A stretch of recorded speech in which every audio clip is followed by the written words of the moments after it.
panjang ini. Iya, panjang. Sampai 11 makan. Dulu jam berapa? Iya.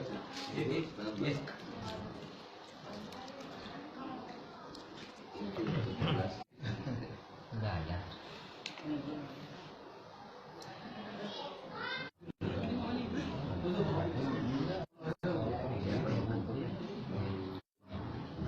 Assalamualaikum warahmatullahi wabarakatuh. Bismillahirrahmanirrahim. Alhamdulillahirabbil alamin. Wassalatu wassalamu ala asyrofil anbiya'i wal mursalin wa ala alihi wa sahbihi ajma'in. Ilahi amin maksudi wa maksudi amri mahabbatan wa ma'rifatan.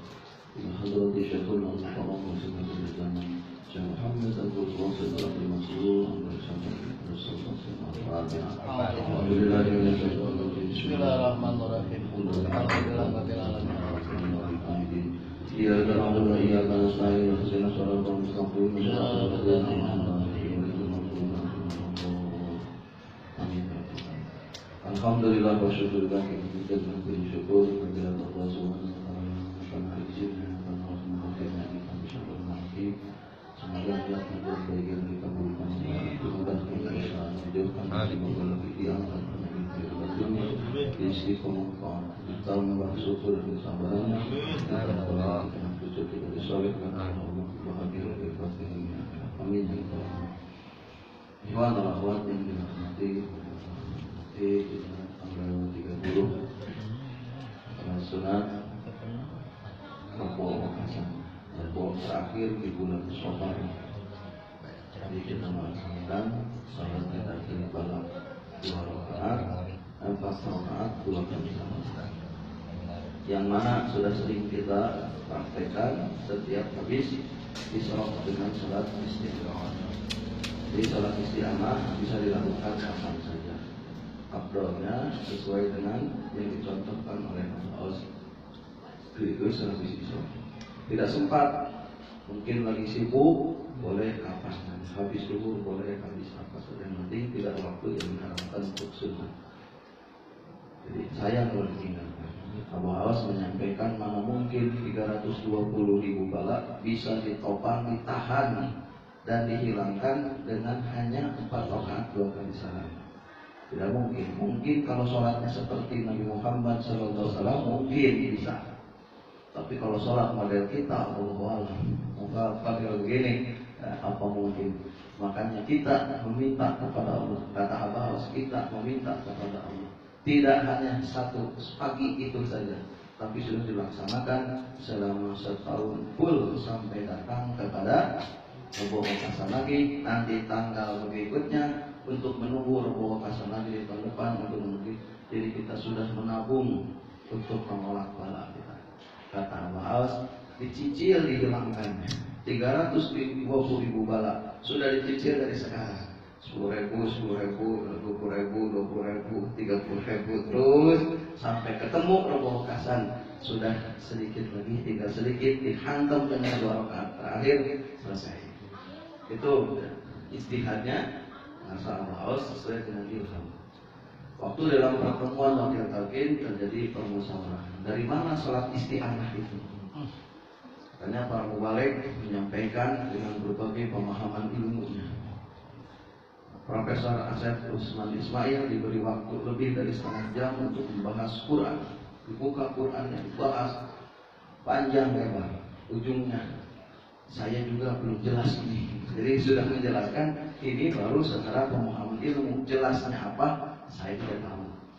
Dibahas lagi para mubalik lain, ada yang 15 menit, ada yang 10 semua sampai hampir 2 jam pembahasan itu. Ujungnya juga bagaimana keputusannya, kata Pak Jagat. Ya saya juga nggak paham, ini secara keilmuan saja gitu. Karena waktu menjelang jam 11 sudah keburu malam, Bapak Jagat menyampaikan, coba dijawab. Saya orang bodoh, saya bilang masa kulit pabrik melawan profesor. Saya mau nggak bakal ngomong, duduk aja nonton. Saya bilang kalau Abah harus nonton karena pinter, kalau saya mau nonton karena bodoh. Saya bilang saya nggak mau karena dipaksa. Bagaimana kesempatan para ulama? Orang bodoh bisa jawab bagaimana? Ya katanya silahkan jawab. Jawab, sholat isti'anah adalah perintah Nabi Muhammad SAW langsung kepada guru agung kita Syekh Muhammad Abdullah Syekhul Masjid. Itu pendapat saya, dan itu saksi hidup saya kepada beliau. Di mana? Di Madinah. Abah menyampaikan kepada saya, nyolek kaki saya ini, bahwa Abah menyampaikan di depanku ada saksi, aku, Abah Tolha, Abah Sepuh, Abah Anom, dan Syabdul Qadir. Di depannya Rasulullah SAW, di samping Abah Tolha, Abah Sepuh, Abah Anom, Syabdul Qadir. Di depannya Rasulullah SAW. Nangis saya kuat karena ceritanya Abah. Jadi kalau saya lebihkan, saya juga sedikit cerita. Dan itu Abah tapi tidak mengatakan beliau nyuruh isti'anah. Setelah itu Abah menyuruh sholat isti'anah. Itu. Jadi saya kesimpulan menyampaikan, berarti kalau Abah sampai bisa berkomunikasi langsung Rasul disaksikan oleh 4 silsilah, berarti semua tindak tanduk dan Abah apalagi dalam bentuk maklumat tidak dari beliau. Seperti Rasulullah yang tiba di awal itu wahyu. Rasul tidak ngomong sendiri, tapi berdasarkan ada yang ditulis di Al-Quran, ada yang hanya disampaikan di lisan saya tapi tidak dituliskan. Namanya hadis qudsi. Gitu jawaban Rasulullah kepada sahabat yang bertanya. Sahabat yang bilang, hadis pun sebenarnya itu sederajat dengan wahyu.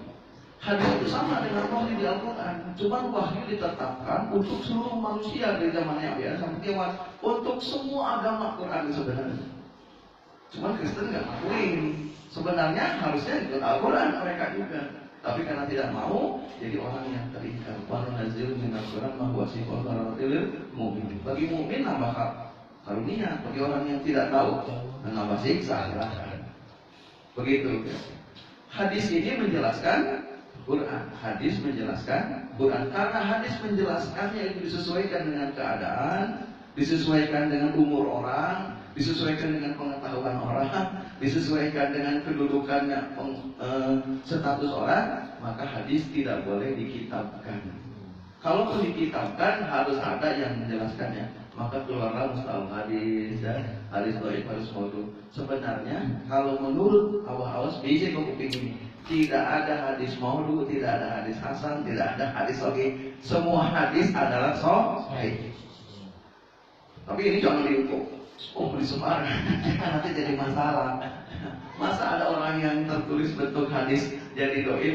Kenapa didoib? Karena seseorang, karena bagi golongan tertentu hadis ini tidak jadi jawaban, tapi bagi golongan tertentu jadi jawaban. Itulah makanya sebagian ada yang mengatakan menurut Imam Baihaqi ini, menurut Imam ini gini, hadis ini hasan, hadis yang kan mengatakan ini doib. Itu hanya pengertian mereka. Makanya hampir 80% kata Kiai Rusdi isi dari kitab Ihya Ulumuddin 80% adalah hadis dhaif. Dibodohkan. Padahal masa Imam Ghazali pakai hadis dhaif. Subhanallah. Kenapa? Karena hadis yang dikutip dalam kitab Ihya Ulumuddin adalah untuk orang khusus. Makanya orang umum tidak dikasih oleh Nabi. Makanya mana mungkin ada orang bisa dikira dalam hatinya begini, mana mungkin saya aja enggak, kata Kiai dari Persis misalkan, saya aja enggak Kiai, iya nggak ditalkin, gitu. Karena mereka merasa tidak, hadis ini didoibkan. Ada hadis sholatul khair, sholat sholat nisfu saban. Karena ayat ini untuk orang khusus, untuk sahabat anak, untuk sahabat Ali, yang lain tidak. Maka mengatakan hadis ini doib. Kenapa? Wah, ada saya kan nemu guru lo tidak sampai ke tahapan yang sampai kepada ilmu batin. Makanya terpecahlah ulama itu jadi 4 golongan. Ada yang hanya memperdalam Quran saja. Kalau orang ikut Quran pasti benar, hanya Quran saja. Ada yang kedua, hadis saja, karena dia yakin hadis menjelaskan Quran. Yang ketiga, fikih saja yang dibutuh syaratnya. Yang keempat, hatinya saja. Kalau digabungkan jadi sempurna. Makanya Imam Abu Hasan Asy'ari menggabungkan pemahaman 4 ulama supaya menjadi kesempurnaan. Ahlus Sunnah wal Jamaah itu. Beliau dengan NU-nya. Itu menggabungkan semua. Di situ ada Quran, ada hadis, ada istihad para fikih, dan di dalamnya ada thariqah. Makanya thariqah bagian di dalam NU. Ada tarekat Tijaniyah gitu. Karena yang dipegang tarekat Tijaniyah, yang muridnya sudah terputus, akhirnya dia pun kadang-kadang tidak tahu thariqah yang sekarang, karena mereka tidak berkesinambungan. Dulunya Tijani ada thariqahnya. Dulunya ada namanya itu Syekh Ismail, itu bagian dari silsilah tarekat Tijaniyah. Tapi kesininya silsilahnya putus, akhirnya tidak pakai mursyid lagi, hanya pakai ulama. Jadi amalan tidak khusus, jadi umum. La ilaha illallah itu amalan khusus karena dari Syekh Mursyid yang khusus.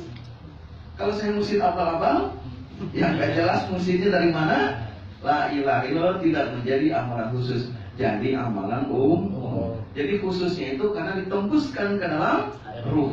Yang menembuskan Syekh Mursyid, tidak ditembuskan ke dalam ruh, amalan umum. Yang disebutkan khususnya itu karena ditembuskan. Makanya ada fa'lam annahu la ilaha illallah. Dari kata fa'limu artinya ada ilmunya, ada gurunya, ada caranya. Kalau ada guru, ada ilmunya, ada caranya, itulah makanya jadi khusus. Kalau sekedar bikin rumah, ya semua orang bisa. Tapi rumah khusus yang elit sesuai gambar, yang harganya miliaran, itu perlu orang khusus. Ya, Pak Udin suruh bikin bangunan, asal berdiri bisa aja, atau rubuh. Udah 2 meter rubuh. Kan apa? Ya, bukan ahlinya. Ya, bikin baju asal jadi, ya itu bisa aja kita pakai duit. Tapi jadi model apa? Saya nggak tahu. Kita bikin baju artis, mungkin perlu penjahit yang luar biasa lagi ilmunya. Mungkin kuliahnya aja sampai ke Prancis dia bikin. Lain lagi. Nah, untuk menjadi kalimat la ilaha yang agung, yang khusus, perlu orang yang luar biasa khususnya. Nah itulah. Jadi khusus itu bukan la ilaha tapi orangnya. Makanya ada kata fa'lam itu artinya Abdul dikir fa'lam, Abdulnya dikir fa'lam. Dikir jadi Abdul karena ada gurunya, ada caranya. Annahu la ilaha illallah. Dan tidak ada ayat yang lain yang diterangkan oleh Quran seperti la ilaha. Tidak ada Abdul dikir fa'lam annahu subhanallah. Tidak ada. Tidak ada. Hanya la ilaha illallah. Itu. Kenapa seperti itu? Karena la ilaha illallah itu adalah cikal bakal kejadian segala perkara yang tidak ada menjadi ada. Itu penting, harus sempurna. Kalau yang lain adalah hanya satu kalimat zikir yang menjadi pertanyaan, yang lain hanya jawaban. Jadi kalau pertanyaan terus dijawab nanti coba contoh gini, la ilaha illallah, pertanyaan. Siapa yang menjawabnya? Akhlak kita sudah sampai di mana? Akhlak yang menjawab la ilaha illallah, tidak ada selain Allah. Allah yang mana? Yang maha suci. Sudah bisa belum mensucikannya? Terus dikirim. Makin lama akhlak kita makin mulia, ibadah tambah tekun, berpikirnya lebih hebat, ngomongnya lebih benar, perilakunya lebih mulia. Itulah jawaban-jawaban ahli la ilaha illallah. Jadi siapa orang yang berzikir la ilaha illallah tapi akhlaknya tidak la ilaha illallah, maka pikirnya dusta, hanya menambah dosa. Makanya kalau kita nggak ikut mursyid, zikir la ilaha illallah bukan mendatangkan karunia, mendatangkan bencana. Siapa orang yang berzikir la ilaha maka dia tidak akhlaknya sesuai, dia berdusta. Maka setiap zikir la ilaha illallahnya hanya akan menambah siksa baginya daripada pahala Allah. Kenapa bohong? La ilaha illallah. Salatnya ngelamun, la ilaha illallah, menghina Allah, suudzon sama Allah. Ya, kita masih begitu tidak? Siapa yang sini ahli zikir la ilaha, akhlaknya sudah la ilaha ada? Belum, saya ada belum. Sama-sama belum semuanya. Siapa yang bisa? Makanya Allah dengan kebijaksanaannya, Allah dengan rahim-rahimnya mengangkat manusia yang sudah la ilaha illallah. Siapa? Rasulullah. Rasulullah itulah la ilaha illallah. Maka Allah akan menciptakan satu makhluk yang seperti kamu, tetapi punya sifat ketuhanan, sifatnya seperti Allah. Dermawannya, keagungannya, tapi bentuknya dimanusiakan. Untuk apa? Untuk menyelamatkan manusia. Kata Allah, kamu tidak sampai kepada aku, tidak apa-apa. Kalau kamu ikut orang ini, nah orang ini yang ngomong sama aku. Ibarat kata, kalau yang ganggu anak buah saya, hati-hati, gua turun. Makanya kata Abu Hanum, harus Pernah nonton film Bapak Ngamuk? Bapak Ngamuk apa? Iya, Bapak Ngamuk. Ngomong tuh, yang jenggotnya terlalu panjang, rambutnya putih, itu udah sakti, itu jago itu. Awas apa? Nonton film Cina. Film Cina. Awas katanya. Awas. Kalau nanti muridnya diganggu, yang rambutnya putih turun. Film Cina. Film Cina itu nggak ada film yang dari awal sampai itu ngurusin dendam, itu film Cina. Cina itu nggak ada dendam, aja semua topiknya itu. Udah beres. Begitu bener apa? Bikin beli itu ya film yang itu muridnya disiksa. Kalah muridnya mati. Wah, yang jenggotnya udah segini turun dia. Gitu. Ya, ngamuk. Itu kata Abah. Jadi yang mengganggu murid Abah, aku turun. Artinya bukan diganggu preman. Kalau muridnya masuk ke alam kubur, ketemu dengan malakul maut. Oh, dalam kubur ketemu dengan munkar nakir, aku turun. Gitu, ibaratnya gitu. Kalau muridku masih buruk, akulah yang baik. Itu artinya bahwa guru itu membela muridnya. Gitu. Itulah ya. Makanya kalau kita, biarpun dikir kita belum seperti akhlak kita, la ilaha illallah, kita masih berguru. Makanya Nabi bersabda, orang yang belajar Quran salah, tapi masih berguru, maka dalam ampunan Allah salahnya, benarnya dapat pahala. Tapi orang yang tidak punya guru, salahnya dapat siksa, benar dapat pahala. Kalau salah terus, ya sudah, jadi dapat dosa. Jadi kita mau untung, salahnya diampuni, benarnya diangkat, derajatnya diberi pahala. Begitu. Itulah pentingnya berguru. Makanya kalau kita dengar hadis ucapan Allah tadi, firman Allah yang tidak sesuai akhlaknya, la ilaha illallah, jadi siksa. Waduh, orang ini gimana nih model begini? Waduh, nggak ada ampun. Makanya kita punya Syekh Mursyid. Makanya yang tidak punya Syekh Mursyid tidak punya penolong. Itulah pentingnya punya Syekh Mursyid yang gitu. Saya mau ke Abah Anom saja. Mau nanyanya gimana kalau salah? Gitu. Tas Mursyid salah. Yang negur siapa? Kuburan. Gitu. Perlu awas untuk bertanya. Berarti dan kita mau ditegur, mau disalahkan. Baik itu lisan mubalik, lisan siapa saja, ikhwan yang mengingatkan. Yang penting itu dari Allah, ya. Itu kebaikan kita. Jadi semua itu kembali seperti itu. Nah, jadi perbedaan hadis tadi itu, hadis itu ada asal usulnya. Oh, ini untuk orang khusus, hadisnya begini. Ini orang umum begini. Udah diatur ya, oleh Nabi itu. Makanya kita hadis ada yang doib. Abu Haus mengatakan tidak ada yang doib selama itu hadis mah semuanya baik sesuai dengan keadaan. Makanya kita lihat ulumnya ada hadis gini ya. Ada hadis yang mutlak, Imam Ghazali sendiri mengatakan ini hadis benar-benar hadis tidak ada dasarnya. Tapi aku suka memakainya. Itu. Jadi kata Nabi, setubuh dengan istri tidak pakai permainan, itu artinya tidak ibaratnya ya baiklah gitu. Seperti itu. Dipikir oleh logika Imam Ghazali benar. Jadi kalau ketemu istri langsung gok, bukan serangannya gok, selesai gitu. Dipikir ini hadisnya hadis palsu. Tapi tetap yang namanya dihadiskan, biarpun palsu ada manfaatnya. Seperti hubul waton minal iman, cinta kepada tanah air termasuk iman. Itu benar-benar hadis palsu itu sebenarnya. Tapi dipakai oleh para ulama, termasuk di zaman Soekarno itu para penggawa perang dulu melawan Belanda, itu hadis dipakai benar. Untuk apa? Untuk membangkitkan semangat jihad gitu maksudnya. Padahal tidak ada keterangannya. Imam Ghazali sendiri itu mengatakan hadis palsu. Tapi dipakai kenapa? Biarpun palsu, kalau memang itu membawa kebaikan tidak masalah. Karena Nabi juga bicara sudah yang berbeda. Berbeda. Datang ke aki-aki, boleh enggak Rasul saya mencium istri di bulan Ramadan? Boleh kata Nabi, karena istrinya udah tua, suaminya udah 90 tahun. Nabi bilang boleh. Ada anak muda datang, istrinya cantik, umurnya masih 25 tahun, boleh enggak saya meluk istri, cium istri di bulan Ramadan? Haram kata Nabi, enggak boleh. Padahal enggak makan, cium doang, enggak boleh sama Nabi. Akhirnya dakwah, saya nemu hadis. Padahal hadis itu untuk pribadi. Aki-aki dakwah ke anak muda, itu jadi berantakan. Anak muda dakwah ke aki-aki, kan aki-aki apa salahnya saya nyium istri saya? Saya tak apa-apa. Bukan makan, bukan minum, cuma nyium sayang doang dan saya tidak merasakan syahwat. Ini hadis Nabi, Aki, kata si anak muda. Biar si Aki ngomong, Ki, saya kalau nyium istri saya, wah dekat aja udah gemetar saya. Nanti saya berbuat setuju bagaimana? Ini hadis Nabi, Aki nggak nyium kuping. Nah, akhirnya terjadi kericuhan di zaman Nabi itu. Maka datanglah Ibnu Abbas menjelaskan bahwa Nabi bicara bukan fitnah, bukan bohong, tapi menyampaikannya kepada siapa.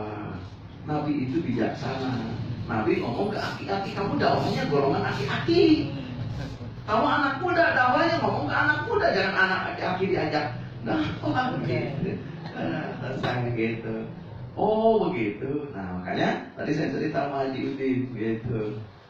Abah cerita ke saya, Abah sekarang mah sudah senang, sudah tenang. Abah sudah punya 4 al-hikmah. Haji Idan, Kiai Ali, Kiai Irfan, sama Ustaz Ade dari Bekasi. 4-4-nya ngeriung bersama di Kalimantan.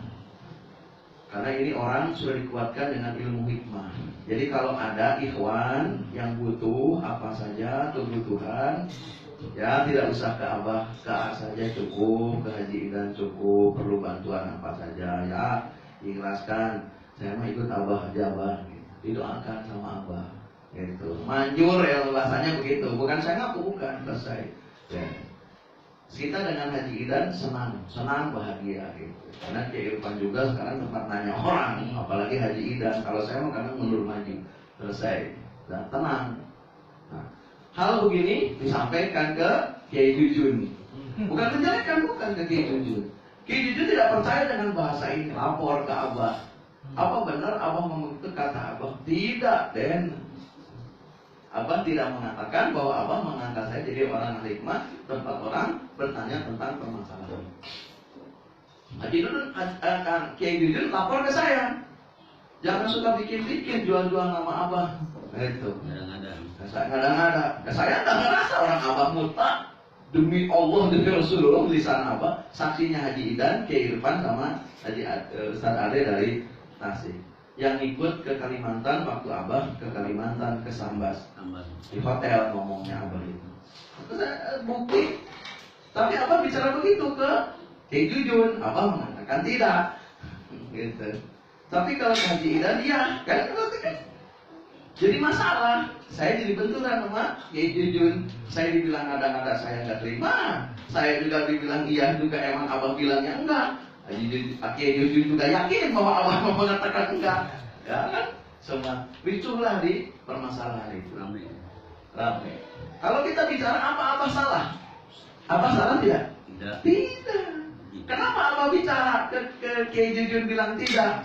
Bisa saja kalau diiyakan Kiai Jujun ngambek, tidak percaya bahwa orang seperti saya mampu menyelesaikan permasalahan. Orang bodoh, nggak ngaji, bukan kiai, bisa menyelesaikan masalah. Mana mungkin? Kalau dijawab Abah iya, dia nanti ke Abahnya bagaimana? Maka Abah menyesuaikan dengan hati orang. Untuk menstabilkan Kiai Jujun, Abah jawabannya ini. Karena ingin jawabannya itu, Abah lebih tahu. Jawaban ke saya, Abah juga lebih tahu posisi saya. Jadi tadi seperti tadi ke aki-aki ngomongnya bagaimana, ke anak muda bagaimana, itulah kebijaksanaan Rasulullah SAW. Begitu. Ya, jadi Abah tidak salah, Rasul tidak salah. Yang salah yang bawanya gitu ya. Jadi kadang-kadang terjadi perbedaan pendapat di antara para wakil-wakil karena Abah menyesuaikan keadaan orangnya. Begitu ya. Seperti orang yang tidak punya basic spiritual ilmu batin. Ilmu batin. Kalau saya misalkan Pak Nama mungkin ada ya, Pak Ustaz Hermawan ada. Abah bicara tentang karomah full saja nggak masalah. Bagaimana dengan ulama yang tadinya dari Persis atau Muhammadiyah yang tidak percaya ilmu batin?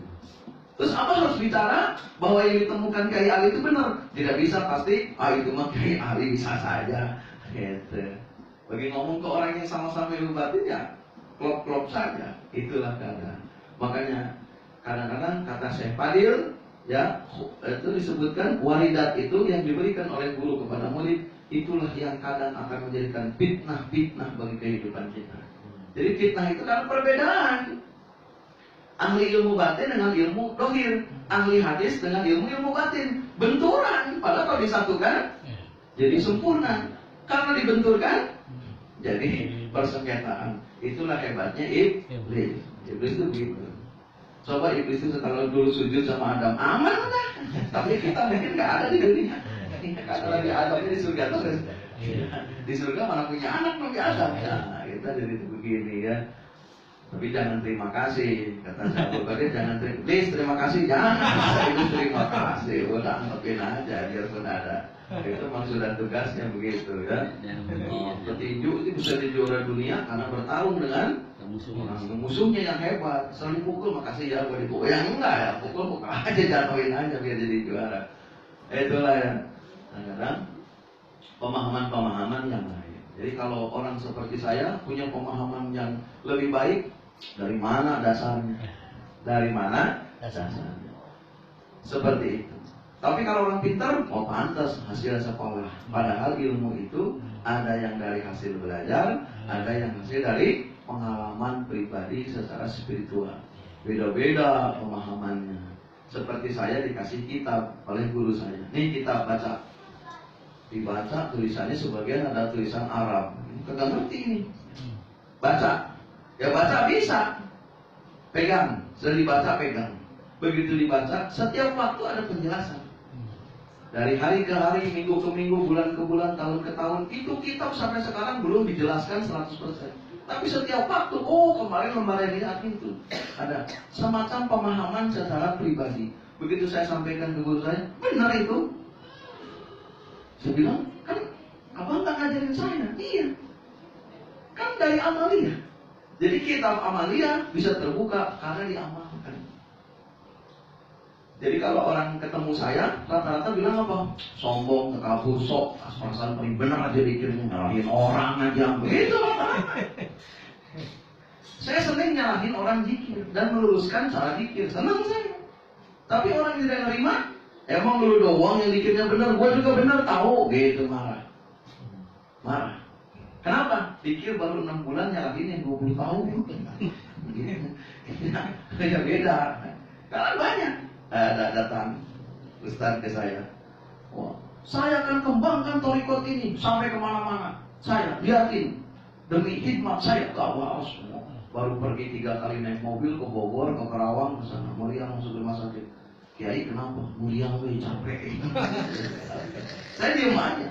Makanya hikmat sama apa? Tunjuk-tunjuk muka saya. Oh saya udah tunjuk-tunjuk. Saya apa? Enggak hikmat, enggak apa. Pas ujungnya nanya, Kiai ditakin tahun berapa? 93. Manakiban? Dari tahun 94. Udah kemana saja? Nih jadwal manakibnya. 70 tempat manakibnya. Oh jauh-jauh Kiai, enggak sakit? Alhamdulillah udah puluhan tahun enggak sakit-sakit. Baru dia bilang, kalau gitu saya perlu berkah dari Kiai ya? Iya, makanya jangan belagu. Pokoknya takin kapan? Baru 4 bulan kita udah diangkat pakai takin gitu. Saya katanya salah kalau begini ya. Teriak-teriak ngajak siar. Sorry ikut saya mau 20 tahun baru kemarin ngajak siar. Jadi orang baru diangkat pakai takin. Kita siar kok begini. Ngajak teman saya di sekiranya saya nggak siar kali. Sudah di mana-mana begitu. Itu contoh. Jadi seolah-olah orang itu kalau baru belajar karate baru sabuk putih 2 minggu mau pisau tendang ngomong. Padahal yang nonton itu sabuk hitam. Saya cuma kan nunjukin nunduk aja gitu karena bukan kiai. Begitu nah itulah kadang-kadang tidak pahaman orang. Padahal dikir juga belum enak didengar apa lagi berepotan. Tawasul kagak bisa, nanti kagak paham. Ya baru namanya juga semangatnya yang berapi-api. Begitu gagal kok susahnya ngembangin tarekat susah. Kiai kok bisa banyak begitu gimana? Hasil dari waktu yang panjang bukan sebentar. Dari 10 orang jadi 20, 30 di Pamulang itu manakiban 4 orang tanya Pak Rosa. Dari tahun berapa? Dari tahun 99 saya udah ke Pamulang, tahun 2000 mulai terus berkembang sampai sekarang udah 15 tahun. Nggak banyak ya segitu-gitu aja. Alhamdulillah berkembang istiqomah beberapa tahun. Belum pernah saya absen 1 kali pun tidak ke Pamulang kecuali ada halangan besar 15 tahun. Seperti itu istiqomah, membentuk karakter ikhwan yang dekat dengan pembimbingnya, kuat jadi seperti itu. Orang 4 bulan nanya, kenapa sih mau ngembangin kemana? Gitu. Nah itulah ya kadang-kadang pemahaman. Nah, jadi dengan pemahaman zikir tadi hasil bertahun-tahun pengolahan dengan guru, bukan dengan orang sendirian, dengan guru. Menemukan satu metode zikir yang mana kalau zikir dipakai metodenya jadi nikmat, jadi tidak capek, jadi senang, menghasilkan bagaimana cara itu. Nah begitu melihat orang yang baru setahun, baru 6 bulan dibina, supaya jangan capek, supaya zikirnya itu semangat, dikasihlah metode yang sudah 20 tahun diolah. Abah Anom pernah menyampaikan, kalau belajar thariqat yang lain 20 tahun belum tentu basah telapak kakinya. Tapi dengan thariqat ini baru ditalkin sudah sampai. Kenapa Abah Anom berani ngomong begitu? Itu kalau bahasa mah masjid lagu. Padahal kalau dibahasakan, kenapa thariqat lain nggak marah gituin? Marah. Tapi Abah Anom dengan keyakinan bicara seperti itu. Kenapa bicara seperti itu? Karena sudah membuktikan.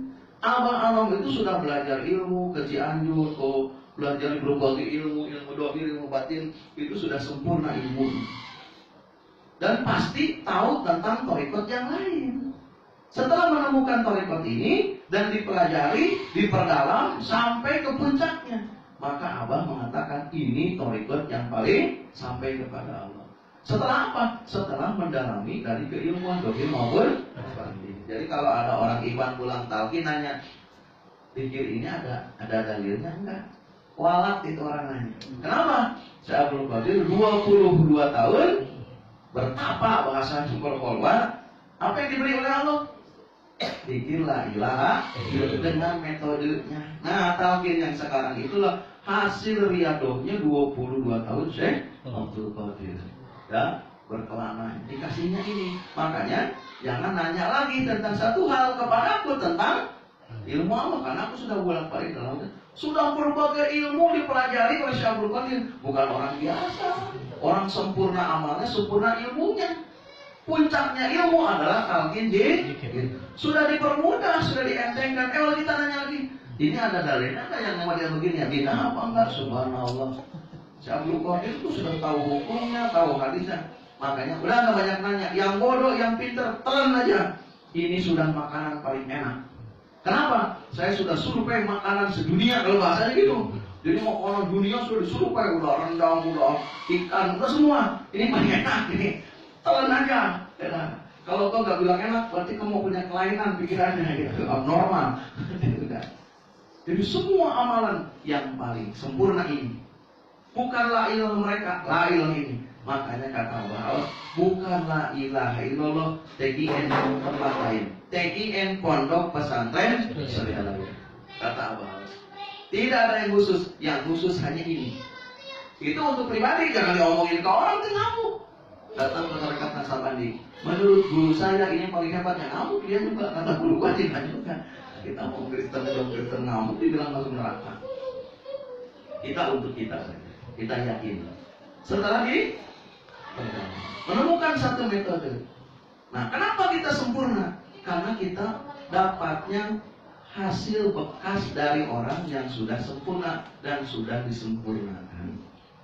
Kalau Abah Anom baru dapat ilham, dikasihkan langsung ke Mas Purkon. Kata Mas Purkon, ini nggak enak. Ya itu kan barang baru trial. Nah itu mah nggak jadi. Ini bukan trial lagi. Rasulullah sudah mencicipinya, Sayyidina Ali sudah terus sampai ke abad ini. Sudah disempurnakan cara penyampaiannya, disempurnakan metodenya, disempurnakan disesuaikan dengan. Bukan Rasul tidak sempurna, tapi sudah disampaikan dengan cara abad ini. Dulu Rasul nggak pakai HP, sekarang bisa cara HP. Dulu mah harus wudu, harus tempat tertutup. Sekarang mah orang menstruasi itu boleh ditalqin. Itu adalah kemudahan-kemudahan yang diberikan Allah kepada kita untuk mempermudah abad ini. Dipermudah aja susah, apalagi zaman Abah Sepuh, apalagi zaman setelah. Kalau mau talqin apa dulu setelah? Kholwat dulu. Berapa? 40 hari, 40 malam dikerem di kamar. Ayo, siapa yang kuat? Pak Islam itu tukang wirid, mikir dulu kayaknya. Kalau 40 dikerem. Beneran, tanya lah. Kalau percaya orangnya ada. Bisa nolong. Kalau nolong jimat apa? Pusing kepalanya. Gak kuat, yakin lah. Kuat. Akuin aja gak kuat. Setelah itu baru ditalqin. Ditanya oleh Abah Sepuh, kenapa Abah harus seperti ini? Ini cerita Abah. Kata Abah Talha, supaya suci dulu. sudah suci baru tahu. Bagaimana apa semua pendapatnya? Zikir ini mensucikan. Orang kotor tidak perlu dibersihkan, sucikan dengan zikir ini. Makanya terbagi dua ikhwan itu. Ada zikir la ilaha illallah yang kita ucapkan untuk mensucikan yang kotor. Alat taubat. Orang yang hatinya sudah suci memang dari awalnya memang baik. Maka zikir ini menjadi nur. Jangan kaget baru talqin sudah luar biasa terbangnya. Ada orang yang sudah 50 tahun nandek aja, oh dulu tuh buat dong. Gitu.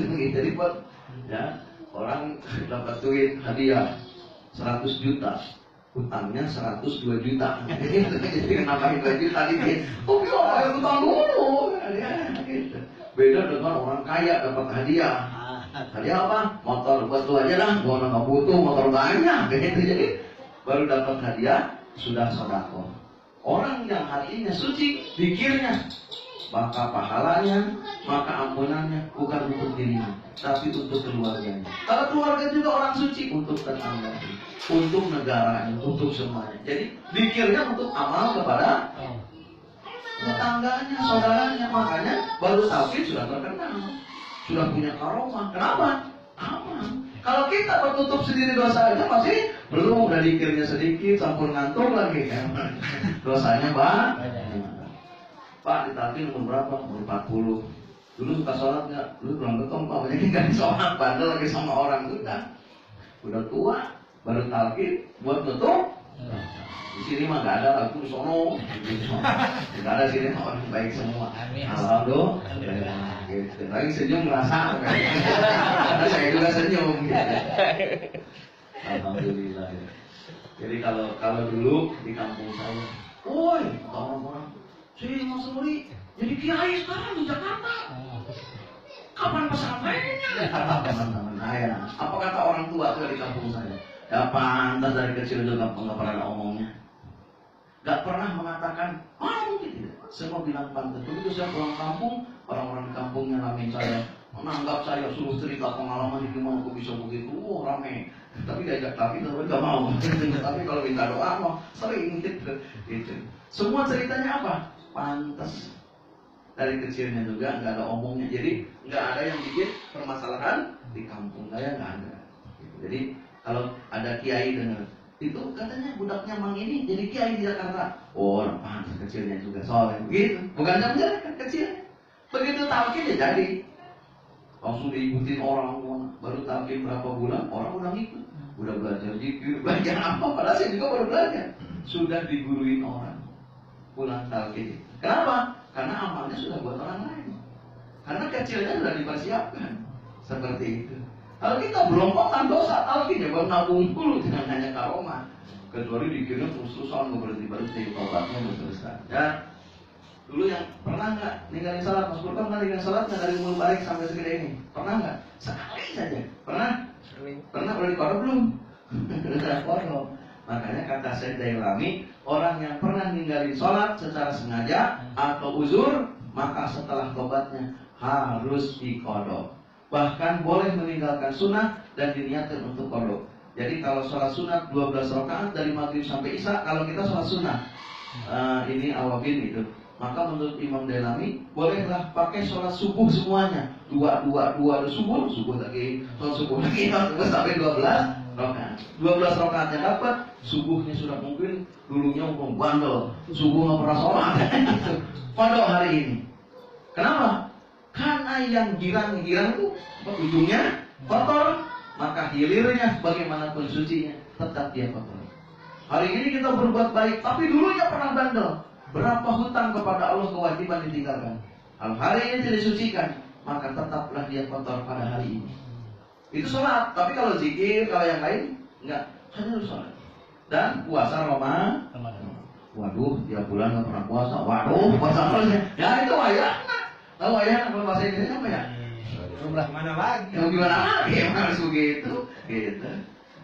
Dulu, lu kenapa bandel? Lu kenapa? Gitu ya sudah sekarang. Oh tidak mau. Itu menurut Imam. Tapi kalau menurut saya Imam Ishaq Al-Maghribi mengatakan sunnahnya jalankan, karena perlu juga untuk melaksanakan sunnah. Tapi kodok tetap kan banyak waktu. Ada lagi seorang syekh yang lainnya. haram mencari dunia dengan bekerja orang yang pernah meninggalkan sholat wajib. Hanya cukup buat makan sehari. Jadi kalau sehari nyari makan, saya punya uang 10.000, pakai makan di warteg. Sudah sampai malam nggak lapar lagi, cukup kuat. Maka waktu kerjanya harus dipakai semuanya untuk qadha sholatnya. Siapa yang belum beres qadhanya, meninggal dunia, dia berhutang kepada Allah dan tidak melaksanakan kewajiban yang terhutang gitu. Jadi sampai seorang imam itu di kitab fikih, ini kitab fikih bukan tasawuf, baru fikih. Sampai sejauh itu pemahaman ulama. Tidak mungkin kalau bukan dari hadis kan, pasti beliau merujuk ke hadis. Itulah. Jadi kalau kita ingin thariqat ini cepat larinya, diterangkan dalam amalan ini, maka kita harus mensucikan ujungnya. Nah, di ujung di sini kotoran, terus ngalir di sini. Di sini dibersihin terus. Ngalir, airnya ngalir, ya itu juga ujungnya. Jadi kita harus paham. Makanya dalam kitab Nasaihul Ibad dikatakan, janganlah kau mengingat-ingat amal kebaikan, karena belum tentu amal kebaikan diterima Allah. Tidak usah. Kata Mas Purkon, saya itu Ustaz, dulu kan saya pernah kasih duit sama kamu kan. Belum tentu yang duitnya diterima Allah. Saya tuh dulu tahajud subhanallah tiap malam. Sekarang lagi enggak sih. Dulu pernah dulu. Ya, apa cerita dulu. Pahala yang dulu ya sekarang. Kalau dulu malas nggak mungkin sekarang rajin. Hasil sekarang hasil dulu. Begitu. Coba ya sekarang. Begitu ikut Abah Awas, terasa nggak peningkatan amalnya? Saya yakin terasa. Kenapa? Karena sudah di zaman Abah Anung di gemblengnya. Sekarang hebatnya. Ntar ikut masjid yang ketiga lagi. Insya Allah nemu lagi yang lebih hebat lagi. Kenapa? Karena hasil pendidikan dari yang sebelumnya. Jangan lupa. Mau ketemu Abah Awas hebatnya zaman Abah Anung gembleng.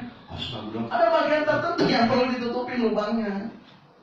Kalau mengatakan jangan banding-bandingkan musik ini boleh banding-banding musik soalnya kata istrinya, ada yang lebih ganteng katanya musik, ya boleh musik musik ini ada gitu, boleh dia mau begitu aja ganteng aja yang udah boleh. Kalau saya musik sana nggak boleh dibanding apa sama apa ya. Jadi dulunya ingat dulu, oh iya saya pernah begini, oh saya pernah maling jambu orang, aduh belum diikhlaskan, temuin. Takut digebukin kalau nemuin mah. Sudah sodako. Beli jambu, sodako sama orang miskin. Hitung-hitung gantinya dulu. Niatkan. Di kitab Ihya terangkan. Saya niat sodako ini untuk menghalalkan. Dulu saya pernah maling jambu orang. Nih kasihkan. Itulah cara tobat yang diajarkan oleh Imam Ghazali. Oh saya pernah merkosa anak orang pak.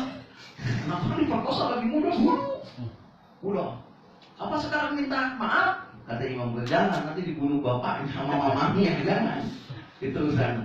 Tapi kamu sampai akhir hayat, sampai mati kamu, ibadah kamu, sedekah kamu tiap hari, khususan untuk orang yang pernah ganti aniaya. Karena perawan perempuan tidak akan balik lagi. Kita yang bikin jebolnya, kita. Makanya dibayar dengan sedekah sampai mati kita. Imam Ghazali menyampaikan. Allah akan pertemukan nanti di akhirat.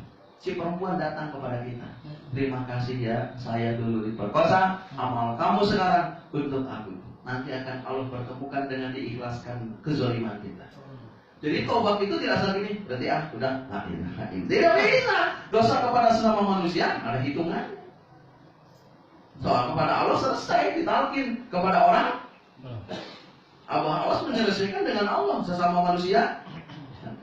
Apa saya minta maaf karena merkosa anak orang? Imam Ghazali maka tidak perlu. Tapi niatkan amal kita untuk mereka.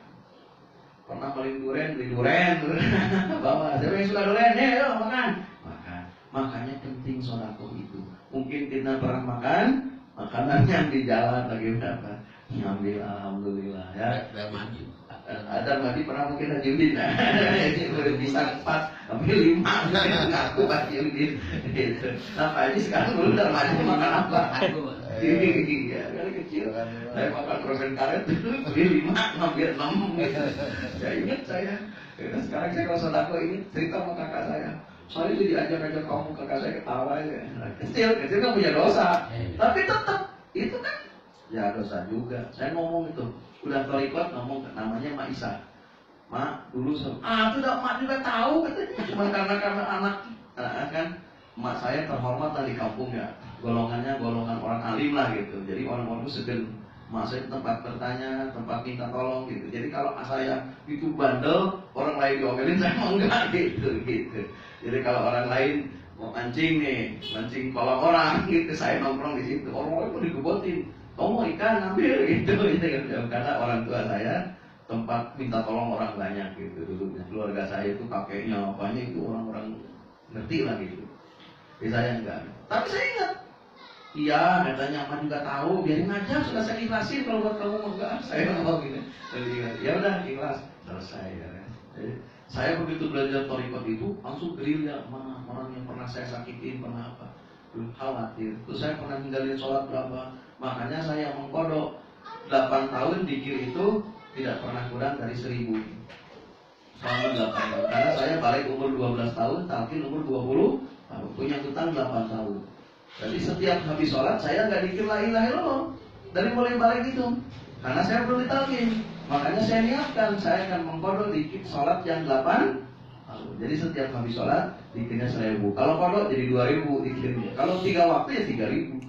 Saya niatkan saya ingin mengkodok saya karena sholat saya tidak pakai zikir hobi. Jadi yang saya kodok bukan dengerin sholat yang tidak ada zikir hobinya. Makanya saya kodok. Jadi 8 tahun saya mengkodok zikir dan sholat. Karena dulu sholat tidak pakai zikir hobi. Nyesel saya, kenapa nggak talqin umur 12 tahun belum mulai balik langsung talqin gitu. Jadi sholatnya ada zikirnya. Akhirnya saya bertobat seperti itu. Jadi Allah senang dengan saya punya pemikiran itu, pemikiran sendiri kan? Oh, dikir. Kalau libur tuh dikir dari pagi terus, makan dulu, mandi dulu, dikir lagi dulu sampai asar makan lagi sampai maghrib terus kalau libur itu. Dan saya niatkan dulu itu dari tahun 94 itu saya tiap libur kerja tidak akan tidur 10 tahun. Sumpah saya tulis di kalender itu. Pokoknya libur kerja 2 hari boleh tidur gitu, pokoknya melek aja gitu, pikir kopi terus gitu maksudnya gitu. Karena sudah niat. Pas 10 tahun saya itu sudah tanggal, saya tertidur, libur kerja tidur. Dibangunkan kakak saya, oh kamu tidur libur? Oh saya libur, kok batal nih ya bang, saya begitu dicek gitu, 10 tahun 10 hari pas gitu, jadi batal udah selesai 10 tahun itu. Waktu itu tulis di kalender tidur gitu. Jadi itulah ya, ikhtiar seseorang ingin menyempurnakan masa lalunya gitu. Ini mau orang bandel ninggalin sholat karena dikir kagak dikodok. Saya alhamdulillah ya nggak pernah ninggalin sholat juga, saya kodok, nggak ada zikirnya saya kodok. Apalagi yang sholatnya ditinggal. Ini bukan pamer amal, sebuah contoh. Kalau nyontoh orang lain karena belum ada ceritanya, saya contoh saja. Mau percaya syukur, biasanya kalau ngomongnya bohong, yakin saya gitu. Padahal kan dikit-dikit batinnya main. Karena ini kayaknya gatal nih, kayak ngomongnya kuping saya nggak. Kalau ngomong bener mah nggak gatal lah kuping. Enak saya dengarnya. Karena saya nggak bohong, memang saya laksanakan. Kalaupun ada kata lebih, ya namanya manusia, kelebihan kata. Kalau kekurangan kata, ya namanya juga orang ngomong, ya mungkin ada ngagulnya dikit, saya nyelitap ada aja. Ya. Diampunilah kesalahan saya itu sampai. Itulah ya penting. Jadi ini untuk memperbaharui diri kita supaya ada kesempurnaan untuk selanjutnya. Begitu. Makanya Nabi bersabda, kebanyakan manusia itu diuji dengan musibah karena sumpah serapahnya. Suka ngomong yang salah, jadi ujian. Makanya kata Nabi, kifaratilah dengan puasa 3 hari, bersedekah dan memotong hewan. Pilih salah satu atau 3-tiganya silahkan. Jadi kalau hidup kok mandek terus, ibadah malas terus, itu ada sesuatu yang mengganjal kita. Pasti gitu. Kenapa sih saya begini? Ada sesuatu. Makanya kifarati, terserah mau puasa 13, 14, 15 atau Selasa, Rabu, Kamis atau sedekah diniatkan atau memotong hewan. Tong domba kifarat. Jadi sering kifarat dari itu terbaharui omongan kita. Kita kan sama orang kadang-kadang kan ngomong, Bing kemana? Hitam. Sama orang yang ngomong itu bercanda. Kalau lagi mood sebenarnya nggak masalah. Kalau lagi sakit hati, ngomong nyinggung amat satu itu teh. Mas Iwan harusnya naik, mandek ketemu malaikat. Bersih dulu lu ngomong kagak bener, gitu kan?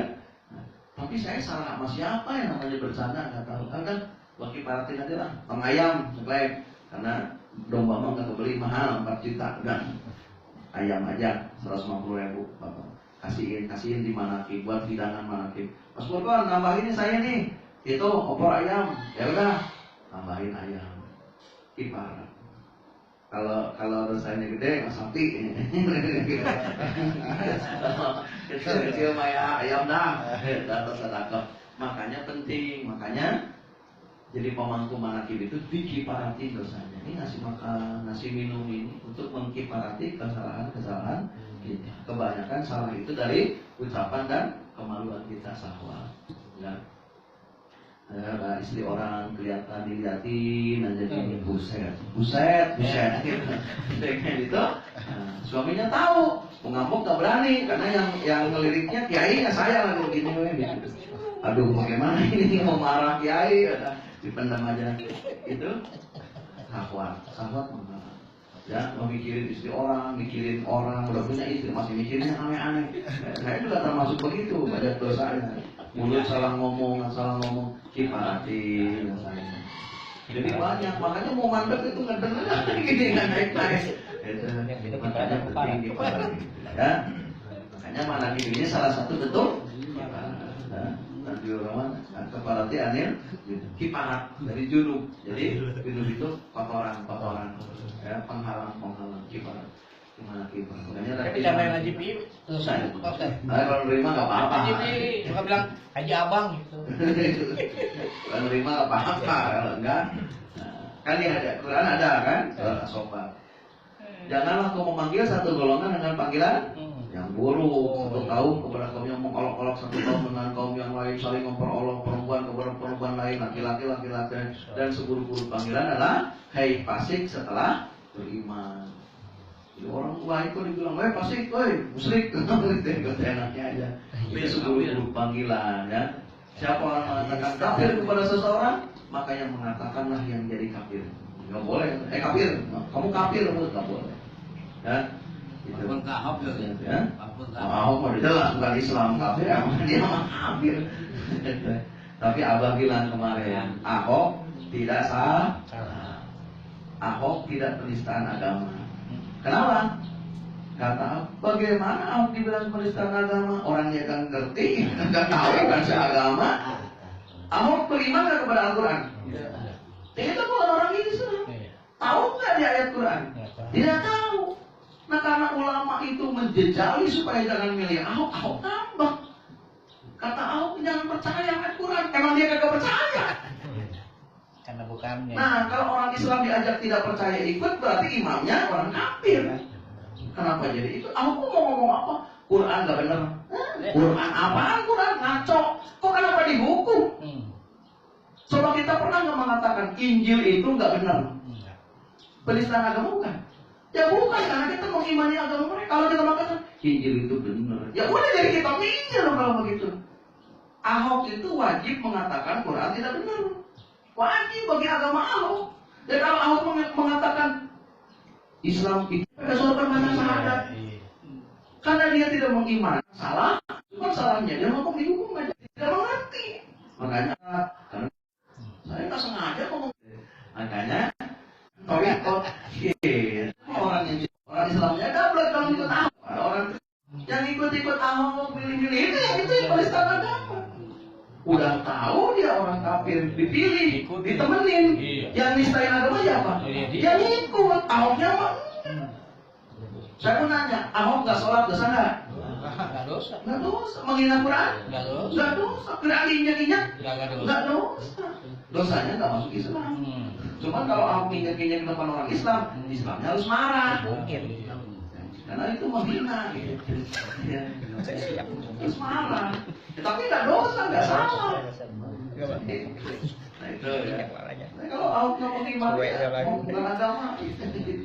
Sudah, jadi bahas ke Ahok begini.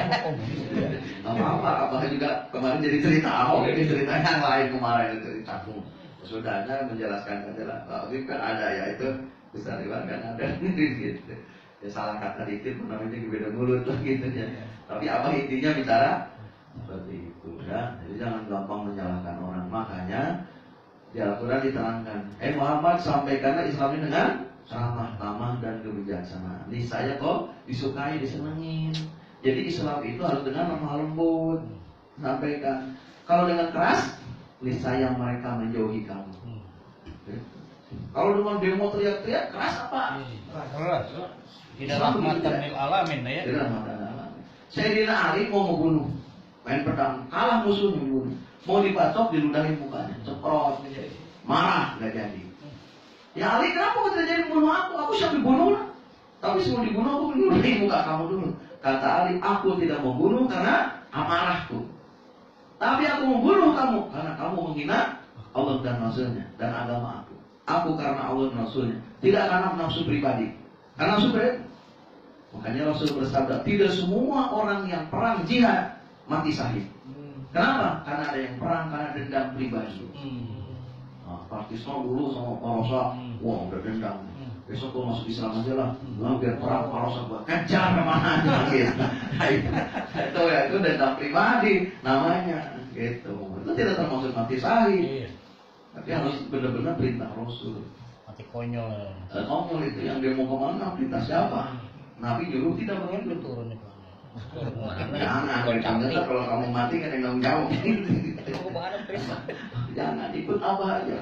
Kata abah perang, kata abah mundur. Berani hidup. Berani hidup dan berani mati. Konyol berani mati. Sudah, ya. Nah, bagaimana cara inspirasi Islam? Ini jadi belok ke Ahok dulu ini. Ya, boleh. Ya. Ini biar penting karena momennya sekarang ini. Menurut Imam Ghazali, kitab Ihya Ulumuddin, bagaimana Islam menyampaikan inspirasi kepada pemimpin yang tidak sesuai hukum, mau ibaratnya salah kayak Ahok ini. Kata Imam Ghazali, mana mungkin seorang yang buta bisa menjatuhkan, bisa menyalahkan orang yang mukanya terbuka, matanya terbuka. Artinya siapa? Orang yang pintar jadi bupati, sekolahnya S2, pendidikan politiknya luar biasa jadi bupati. Apa mungkin bisa jatuh?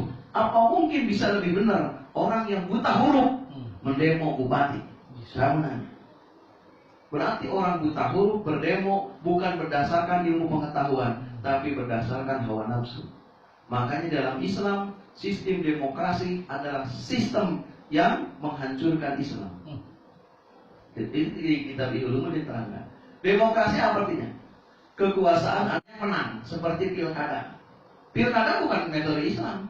Tidak ada zaman khalifah, itu khalifah pilihan rakyat tidak ada.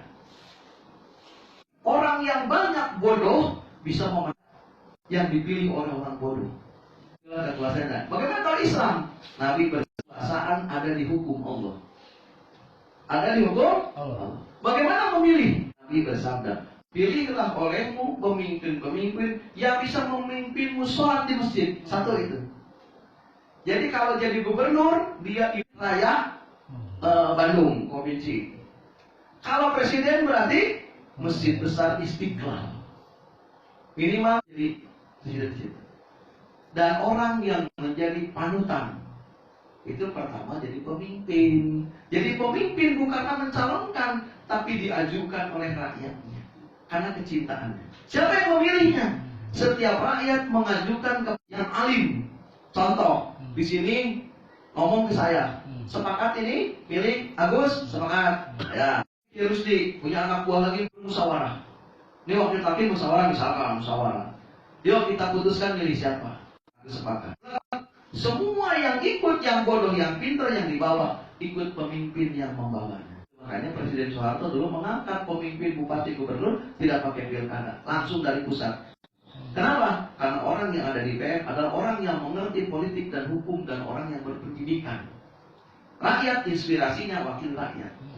Tapi kenapa di demokrasi mengatakan kalau DPR yang belum, korupsinya juga sudah dituduh. Ya udah jadi benar nantinya korupsi. Ditanya jadi benar ya. Coba tukang beca nyoblos, jebret, jadi nggak itu gubernur? Karena dipilih 1000 tukang beca. Orang pintar semua S3 ahli politik dunia nyoblos. Yang nyoblosnya yang A, yang tukang beca yang menang jadi itu pilkada yang menang mana? Dan beca. Bagaimana nasibnya nanti rakyat? Kalau yang pilihnya orang buta huruf, bisa salah. Makanya demokrasi itu menghancurkan tatanan agama. Itu mana yang soleh, mana yang benar. Rakyat cinta, ini ajukan. Siapa yang milihnya? Orang pintar di antara mereka. Jadi tidak ada demo di dalam Islam. Kenapa? Karena inspirasi rakyat disampaikan oleh orang pintar. Coba Kamu pengennya apa negara? Begini. Disimpan orang pintar. Orang pintar bisa ngolah bahasa. Bisa ngolah pemikiran sesuai apa tidak. Oh ini Mas Iwan mah hawa nafsu, Mas Opik enggak. Udah, diolah. Maaf ya Mas Iwan, kamu ngomong itu salah, begini. Oh iya saya kurang ilmu. Kalau istri jangan ngadu sama orang tua, karena orang tuanya bukan orang alim.